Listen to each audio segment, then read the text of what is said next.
Hi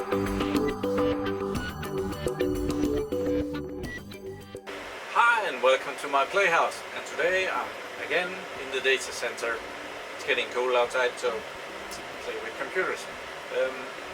And today I'm working on a server, this one, and I want to do some videos about hard drive testing and the speed on different disks and different arrays.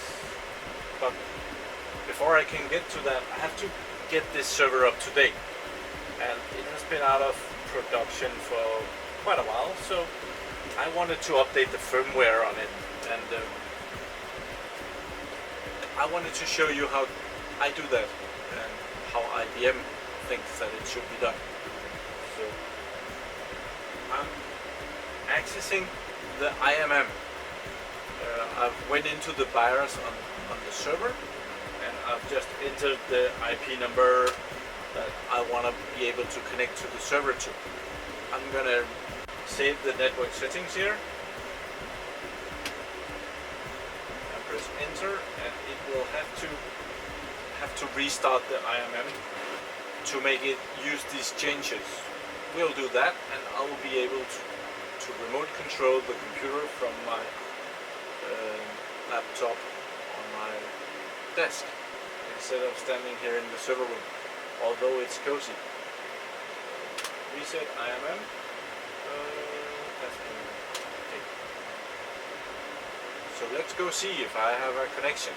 It might be a couple of minutes, but we'll cheat. So we're gonna try and see if the IMM is answering. And yes, indeed, it is answering on the IP number, and I give it 200.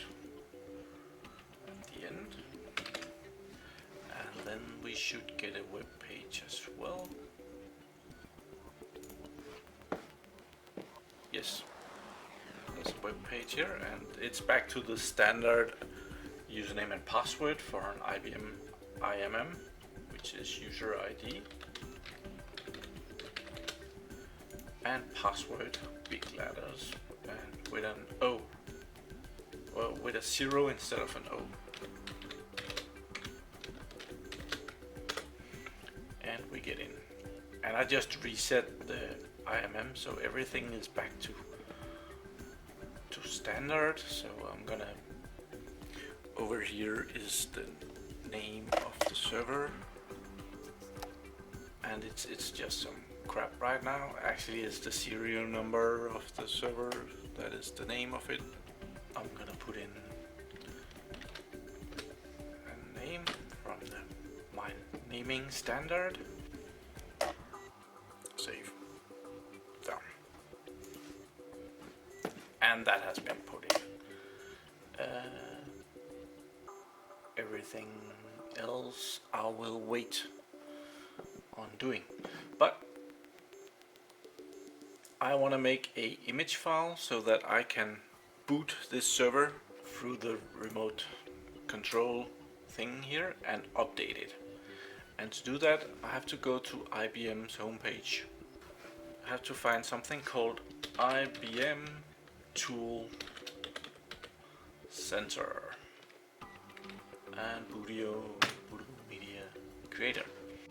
Here, IBM Bootable Media Creator, and I have to find where to download that. And I want it for Windows, so I guess it might be that one. I guess it might be that one. So I'm downloading that. Sure. And we want to download the exit file. That one. And I'll just save it to my download library. And down here is downloading, so I won't bother you with that. While it's downloading, I have created a folder for it on my NAS server, so that I will be able to get hold of it from anywhere. So when it's completed, downloaded, I'll put it in this folder. It it's completed, and I'll just drag it into my folder there. So the file is over here, and it wanna be run as an administrator at least, or super user, and yes, that would be nice. And it tells us that it really don't like to be run from a network drive. Let's see if this is not, if we're not able to do this anyway. Accept the license, and I want to call this boot media. Let's call it X3650 model 2, and that server is at 3947. And the date, we'll just 2014 October, and it's the 18th today. Cool. Next. Update. Enable task auto run. Yes, please. Means that it will automatically update the server, which is cool. There is two kinds of updates you can get from IBM's website. There is the UXSPS's Update Express Service Packs, and these are the safe ones that IBM thinks is good and without errors and will work together with everything. And then there's the latest available individual updates, which will be the latest thing. Normally this is good. If you have some kind of an error, it's worth trying this, but until there's something that is not working, go with the top one. Next. And we have to find the model, and that was the 3957. I can pick more servers here, but right now I'm just gonna go with this one. Next. And it wanna save all the patches and firmware into this directory. That's cool, thank you. And here I have the choice of making USB or PXE boot or DVD. PXE would probably be pretty cool. I'll have to try that sometime. I want it to be saved in the top directory there, and it should be called X3650 model 2. Delete. Cool. Next. Never mind. And there's a summary for everything that we just chose. And let's see if it will download something for us.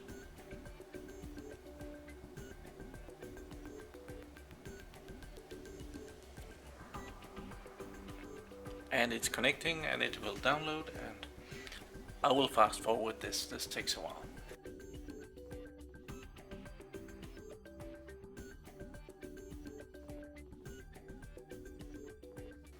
Yeah, I was planning to fast forward the installation, downloading of drivers and making of the ISO file, but it just took so long. So even at high speed, it would get really boring. It downloaded all the patches and firmware and stuff, 24 of them, but it failed to create the bootable media, and I think that's because I'm running the program through over my network. So what I'm gonna do, I'm gonna exit and I'm gonna start it again, and I'm gonna copy the program out on my desktop. So now I'm trying to copy all the downloaded things down to my desktop. See if that will work. We can minimize this. We have this one. We're gonna run this as administrator. Yes. That one boots, and this one comes up. And okay. Enable to run. Look in local directory. Browse.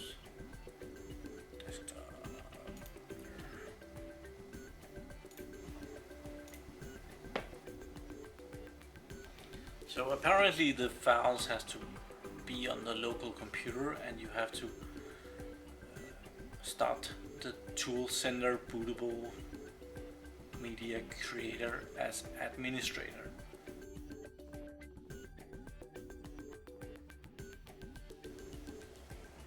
And it has created my bootable media, and it's actually right up here underneath this DOS window.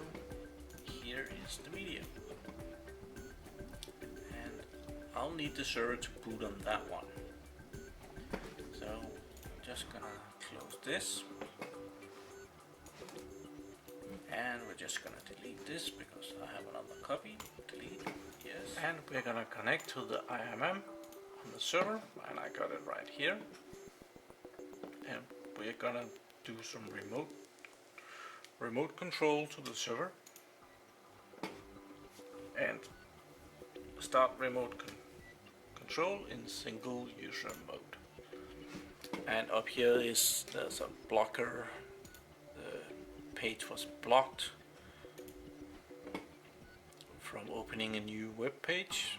I'm gonna allow it always, continue, and I'll have to press once more and see what happens.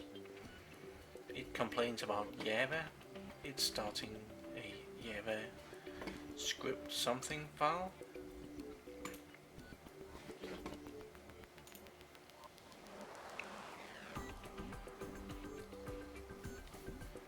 Let's see what happens here, if it's able to start.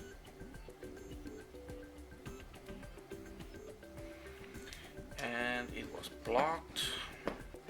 Okay, so we have to go into start, control panel, and check Java,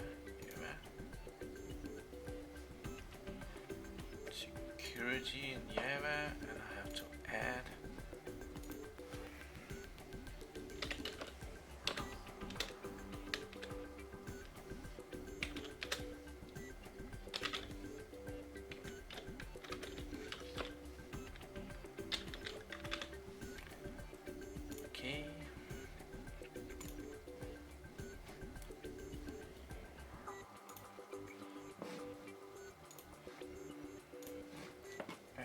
try once more, see if that helped.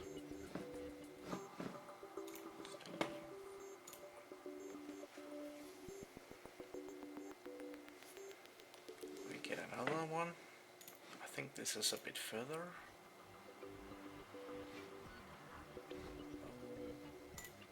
Allow access. And yeah, we have access to the server through the remote desktop. Oh, not remote desktop, through the IMM remote control. So we will take this ISO file that we created and we'll map that to the server. Launch virtual media right there. And it starts there, and we can add an image.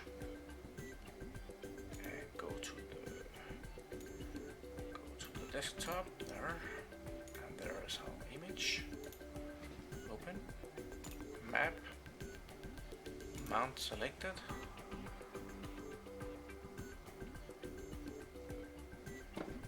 and then I'll boot the server and see if it will.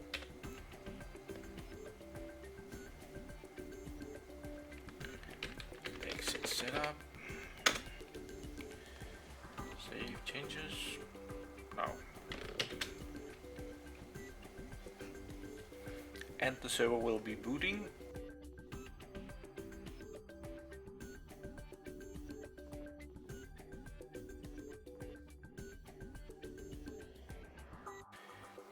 Now it's comparing the firmware that is on the server with the firmware that we have downloaded.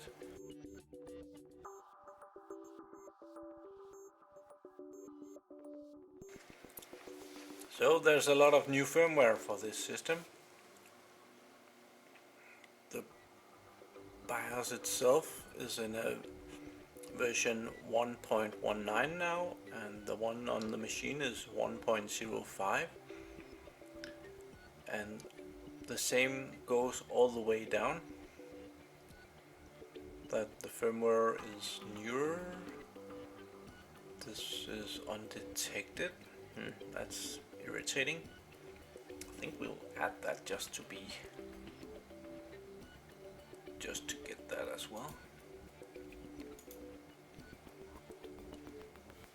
To make sure that we get the newest edition.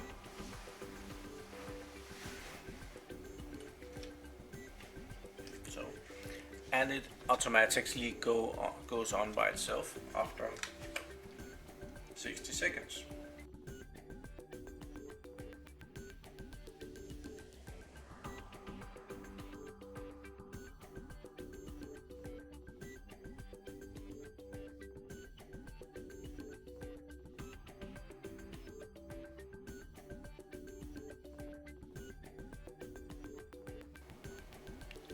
I guess we had some errors there. Maybe the server needs to be rebooted again. I was just told that the window has terminated because the connection has dropped, which probably is because it's the IMM that's being updated. But we have tricks. We can just go into the data center and see what's happening.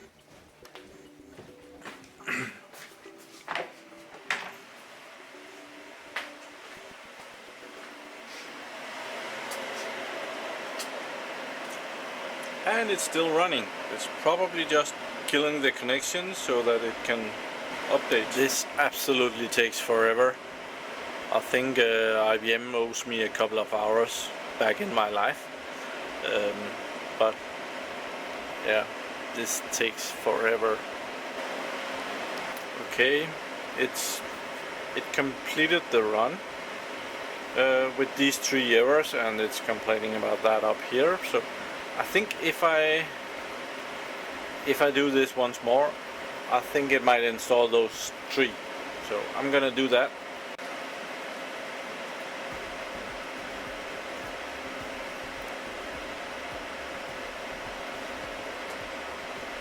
And we're gonna exit. Sure, yeah. And I'll power off the server when it's going down.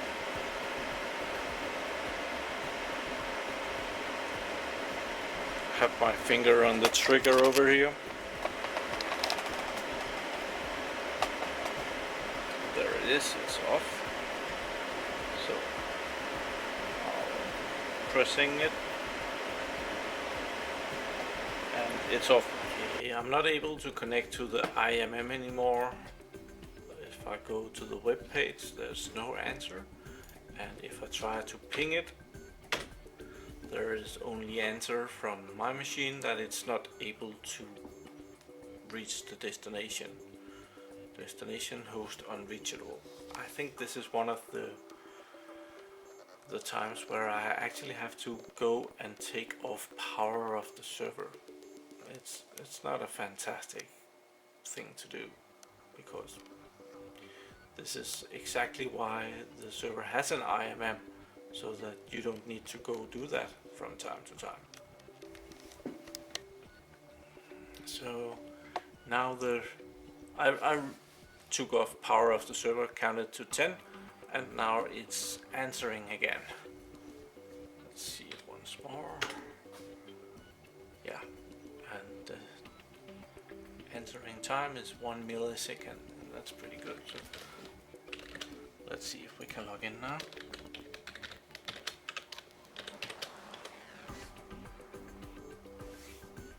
Yes.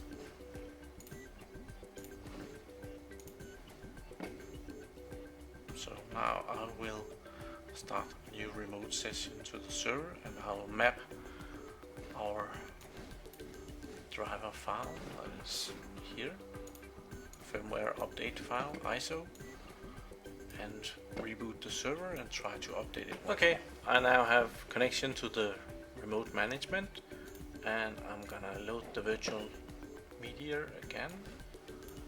Let's see, add image, desktop, and there is our ISO file. map, mount selected.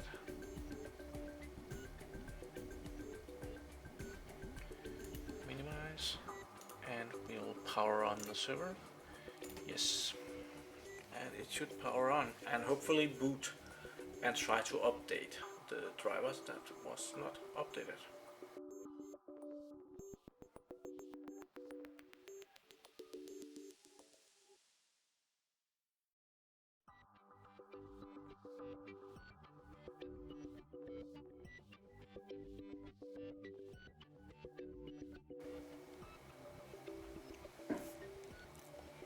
So here it found the hardware, and let's see, this one we have, and that one we got, and this one is good. We don't need that one. This one is we need, would like, thank you. And we will try these two as well.